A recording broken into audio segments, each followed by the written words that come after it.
Alors avant de faire un exercice d'application sur les coordonnées de vecteurs appliquées à la géométrie, eh bien on va rappeler ou mettre en évidence des formules sur les coordonnées de vecteurs. Tout d'abord, quand nous avons deux vecteurs qui auront pour coordonnées x, y, z et x', y', z', eh bien quand on ajoute les deux vecteurs, leurs coordonnées, on ajoute les coordonnées entre elles, donc x plus x', y plus y', z plus z'. Et lorsqu'un vecteur sera multiplié par un nombre, eh bien les coordonnées seront toutes multipliées par ce nombre k. Une propriété importante au niveau des coordonnées de vecteurs, lorsque un vecteur est défini à l'aide de deux points A et B ayant pour coordonnées donc xa, yka, za, xb, yb, zb, les coordonnées du vecteur AB eh bien, se calculent en faisant xb moins xa, yb moins ya, zb moins za. Retenir surtout que dans les coordonnées du vecteur AB, eh bien, c'est le point B ici qu'on met en premier, et donc le point A ici qu'on met en deuxième, et on soustrait les deux.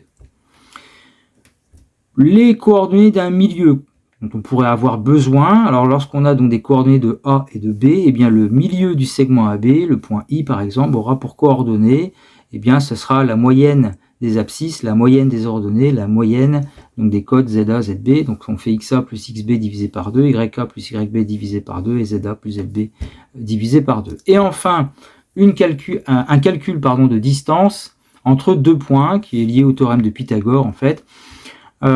Calculer dans un repère orthonormé. Orthonormé, ça veut dire qu'en fait que les axes sont perpendiculaires avec des unités qui sont identiques.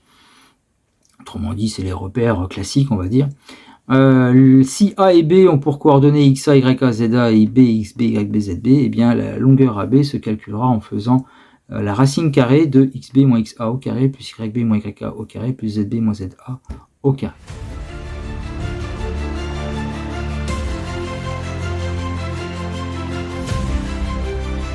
Donc un premier exercice de calcul de coordonnées et puis de mise en pratique dans la géométrie. Dans un repère de l'espace, au IJK, on considère les points A, B, C, D et G proposés ici.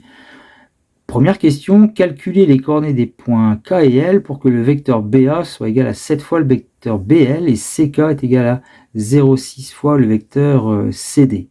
Alors pour ça, c'est une méthode assez évidente. En fait, notre inconnu ici, par exemple, si on démarre avec le point L dont on doit chercher les coordonnées, comme on ne les connaît pas, on va les appeler par exemple X, Y et Z.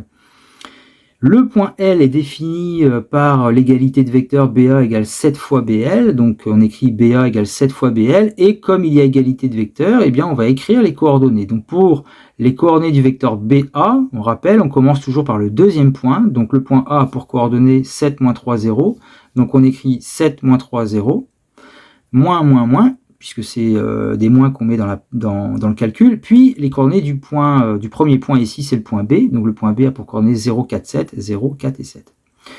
De l'autre côté, donc ça sera égal à 7 fois les coordonnées du vecteur BL, donc on commence par le deuxième point L, X, Y, Z, le point B, 0, 4, 7. Et maintenant, on va réduire ce qu'on peut réduire, donc 7 moins 0, ça fait 7, moins 3, moins 4, ça fait moins 7, 0, moins 7, ça fait moins 7.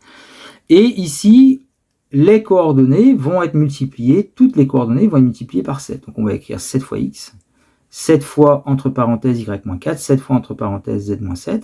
Et comme les coordonnées ici maintenant à gauche et à droite sont égales, ça veut dire qu'on doit avoir 7x égale 7, 7 fois y-4 égale moins 7, 7 fois z-7 égale moins 7.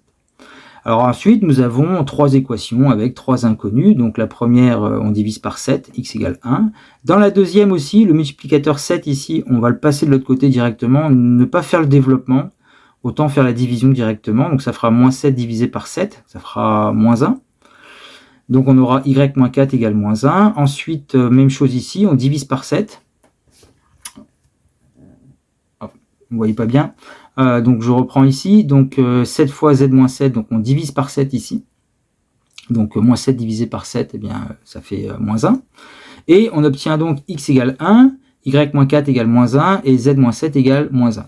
Donc moins 4, on passe de l'autre côté, ça fait moins 1 plus 4, ça fait 3. Moins 1 plus le 7, ça fera 6. Et donc les coordonnées du point L sont 1, 5 et 6. Deuxième point, le point K, avec les coordonnées qu'on va déterminer, donc on va appeler X, Y et Z.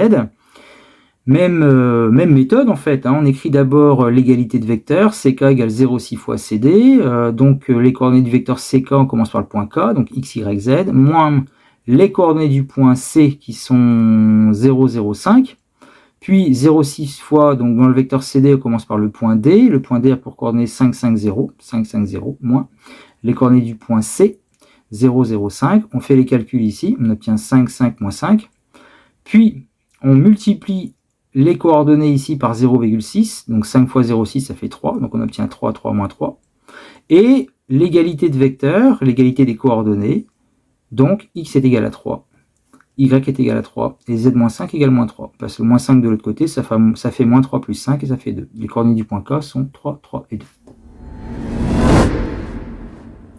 Et maintenant, en déduire que les points G, K et L sont alignés. Je vous mets à l'affichage à l'écran la vidéo dans laquelle on avait montré la propriété qui permet, grâce au vecteur, de démontrer que des points sont alignés. Quand on veut montrer que 3 points sont alignés, eh bien, il suffit de démontrer, par exemple, que les vecteurs formés des 3 points GK et puis GL eh bien, vont être collinéaires.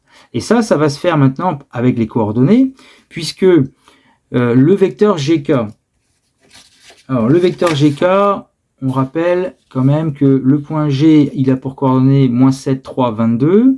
Le point K, il a pour coordonnées 3, 3, 2. Et le point L a pour coordonnées 1, 5, 6.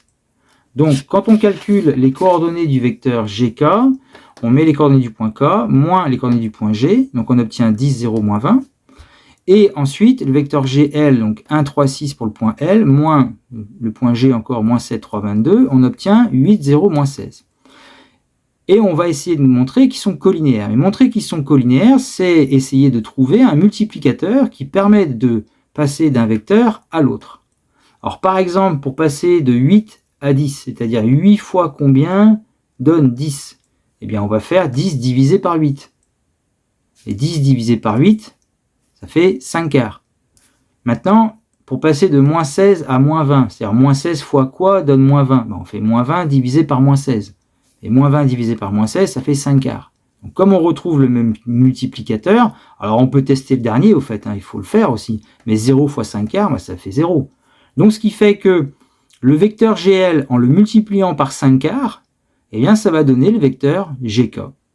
Donc, ce qui fait que ici, nous avons nos vecteurs qui sont collinéaires, puisque GK et GL sont collinéaires, nos 3 points G, K et L sont alignés.